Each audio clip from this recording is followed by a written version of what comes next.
लड़की ने ऊपर देखा और एक शेर का बच्चा दरख्त से नीचे गिरा। उसे बिल्कुल नहीं पता था कि ये कहां से आया, लेकिन उसकी बेचारी सी छोटी सी शक्ल देखकर आलमा उसे अकेले जंगल में छोड़ने का सोच भी नहीं पाई, तो वह बच्चे को अपने साथ घर ले आई। जब आलमा दरवाजा बंद करने वाली थी, तभी एक सफेद भेड़िया जो अपने मुंह में एक भेड़िए का बच्चा उठाए हुए था, अचानक अंदर घुस आया और चुपचाप कमरे के कोने में बैठ गया। आलमा हैरान हो गई, लेकिन उसने हिम्मत जुटाकर ध्यान से देखा। पता चला कि उसने पहले भी इस सफेद भेड़िए को देखा था। कुछ दिन पहले जब वह जंगल में घूम रही थी, यह भेड़िया अचानक सामने आ गया था और उसे डरा दिया था, लेकिन यह सफेद भेड़िया बिल्कुल भी आक्रामक नहीं लग रहा था।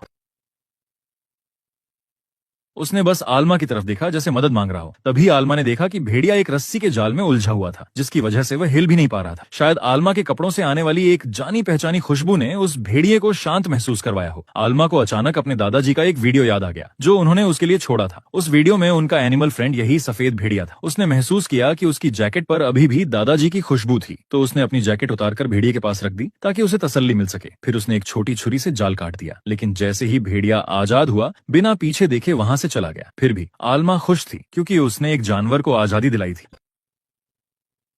लेकिन उसने यह कभी सोचा भी नहीं था कि वही सफेद भेड़िया अपने बच्चों को लेकर वापस आ जाएगा। वह आलमा के कमरे में घुस आया, जिसकी वजह से आलमा थोड़ी सी परेशान हो गई थी। उसका शांत सा घर अचानक एक चिड़ियाघर बन गया था।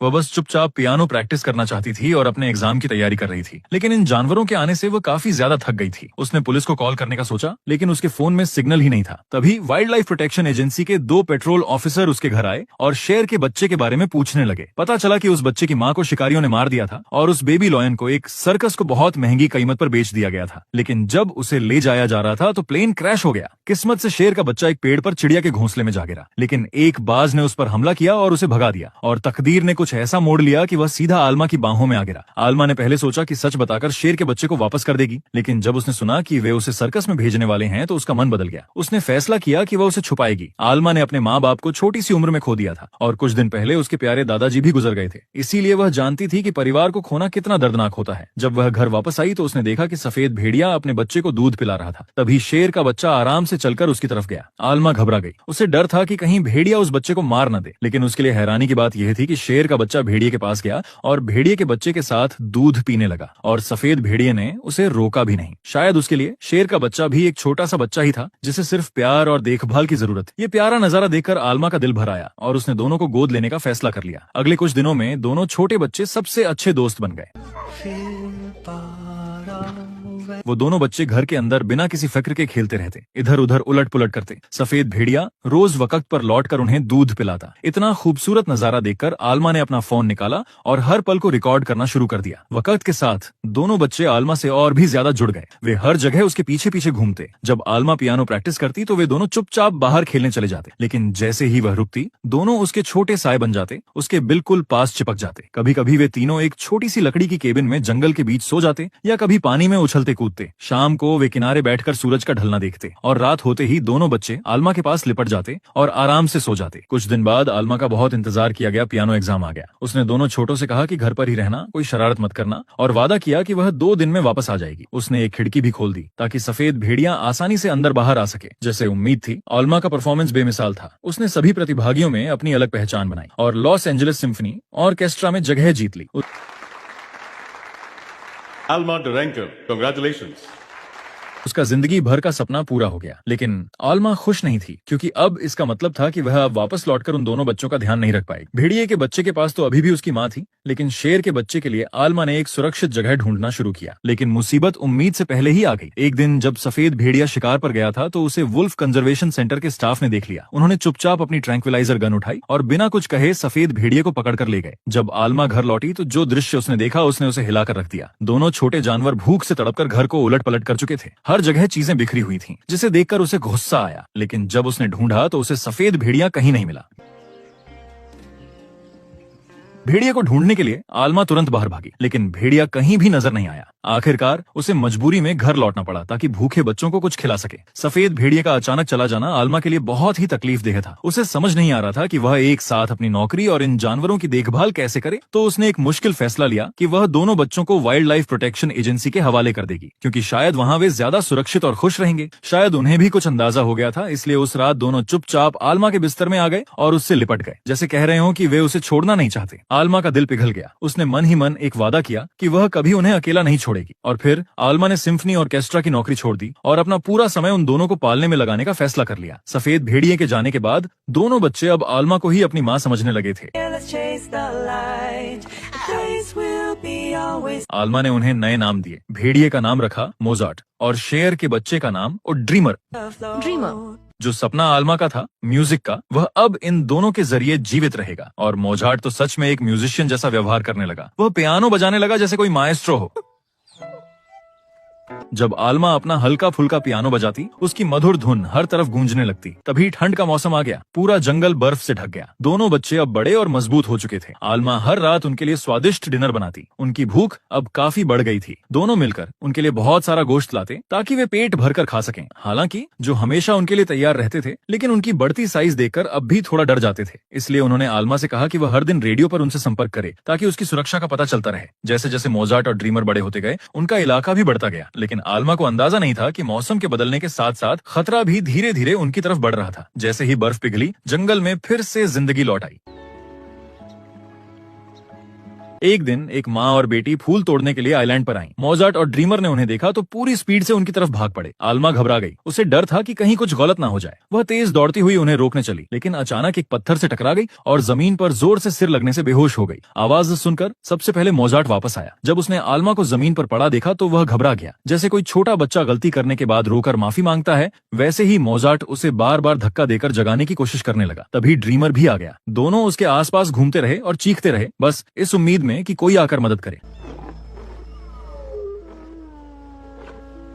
लेकिन यह एक अकेला आइलैंड था। वहां कोई नहीं था। रात हो गई, लेकिन दोनों ने आल्मा का साथ नहीं छोड़ा। ठंड और अंधेरे में चुपचाप उसके पास बैठकर उसकी रखवाली करते रहे। अगले दिन सुबह वॉकी टॉकी पर दादाजी जो की आवाज आई। उनका हर दिन चेक इन का वादा था, लेकिन उस दिन उन्होंने कई बार कॉल किया, कोई जवाब नहीं मिला। घबराकर जो ने तुरंत अपनी बोट उठाई और आइलैंड की तरफ निकल गया। जब वह आल्मा के घर पहुंचा और उसे वहां नहीं पाया तो उसने पूरे आइलैंड में तलाश शुरू कर दी। मोजार्ट ने उसे देखा और जोर से चीखा। जो ने आवाज पहचान ली और आखिरकार आल्मा को जमीन पर पड़ा देखा, लेकिन उसके आसपास एक भेड़िया और एक शेर था। उसे समझ नहीं आया कि आगे कैसे बढ़े। मजबूरी में उसने पुलिस को कॉल किया। आल्मा को तुरंत अस्पताल ले जाया गया। डॉक्टरों ने बताया कि उस ठंडी रात में अगर मोजार्ट और ड्रीमर उसके पास ना होते मैं तो शायद वह जिंदा ना बचती। लेकिन जो के इमरजेंसी कॉल की वजह से मोजार्ट और ड्रीमर को कंजर्वेशन टीम ले गई। एक दुर्लभ प्रजाति होने के कारण मोजार्ट की अच्छी तरह से सुरक्षा की गई और वहां आखिरकार उसकी मुलाकात उसकी मां से हो गई। लेकिन ड्रीमर इतना लकी नहीं था। पुलिस ने उसे वापस सर्कस भेज दिया। जब ड्रीमर ने रिंग मास्टर एलन को देखा तो वह तुरंत गुस्से से भर गया। लेकिन उसकी किस्मत अब बदलने वाली नहीं थी। एलन ने अपने बेटे राफा से कहा कि अगर शेर को वाकई में वश में करना है तो उसके दिल में डर बैठाना होगा। फिर उसने ड्रीमर को एक चमड़े की छड़ी से बेहद बेरहमी से मारना शुरू कर दिया।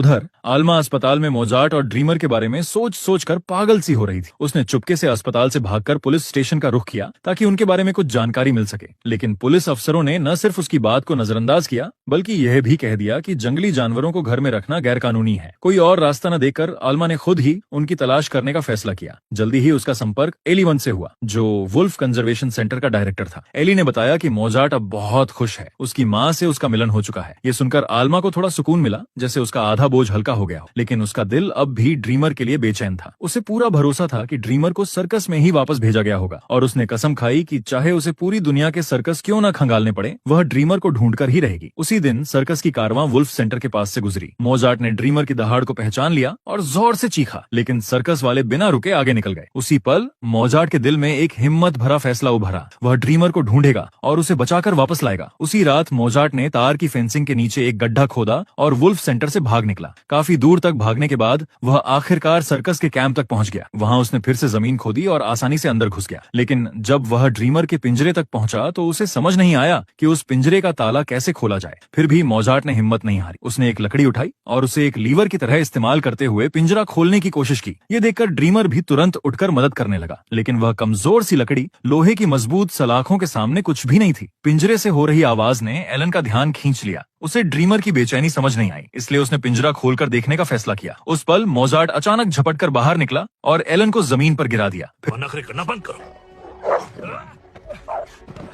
फिर मोजार्ट और ड्रीमर दोनों मिलकर वहां से भाग निकले। आखिरकार दोनों दोस्त फिर से मिल गए थे। अब वापस घर लौटने का वक्त था। जंगल के रास्तों और जानी पहचानी खुशबुओं का पीछा करते हुए शेर और भेड़िया अपना रास्ता ढूंढने लगे। भूख लगने पर दोनों एक सुपरमार्केट में छुपकर घुस गए और वहां पेट भरकर खाना खाया। सिक्योरिटी गार्ड आवाज सुनकर भागता हुआ आया, लेकिन जैसे ही उसने देखा कि एक शेर और एक भेड़िया सुपरमार्केट के अंदर हैं, तो वह तुरंत उल्टे पांव दौड़कर सिक्योरिटी रूम में घुस गया और पुलिस को कॉल कर दिया। लेकिन मोजार्ट और ड्रीमर तब तक काफी दूर निकल चुके थे। इसी बीच एली ने अल्मा को बताया कि मोजार्ट ने ड्रीमर को बचा लिया है। एली ने अल्मा से उनकी तलाश में मदद मांगी। मोजार्ट के गले में अब भी ट्रैकिंग कॉलर था, इसलिए उनका लोकेशन जल्दी ट्रेस हो गया। अब पूरे शहर की पुलिस मोजार्ट और ड्रीमर की तलाश में लग चुकी थी। एलन भी जंगल में अपनी राइफल के साथ पहुंच गया। जल्दी ही उसने ड्रीमर को नदी के पास पानी पीते हुए देख लिया। एलन ने राइफल उठाई, निशाना लगाया, लेकिन मोजार्ट ने तुरंत प्रतिक्रिया दी। बिना कुछ सोचे समझे वह एलन पर झपटा, लेकिन उसे ट्रैंक्विलाइजर डार्ट लग गया। ये डोज ड्रीमर के लिए था और मोजार्ट के लिए यह जानलेवा हो सकता था। बचने के लिए एलन ने राफा से कहा कि ट्रैकिंग कॉलर को कहीं फेंक दो, लेकिन राफा ने चुपके से उसे अपने कपड़ों के नीचे छुपा लिया। एलन और राफा के जाने के बाद ड्रीमर मोजार्ट के पास दौड़ कर आया और चिल्ला चिल्लाकर उसे जगाने की कोशिश करने लगा। एली और अल्मा ने ट्रैकर सिग्नल का इस्तेमाल करके एलन और राफा को ढूंढ कर निकाला, लेकिन एलन ने सब कुछ झूठ बोल दिया। कहा कि उसे तो कॉलर रास्ते से मिला। उनके जाने के बाद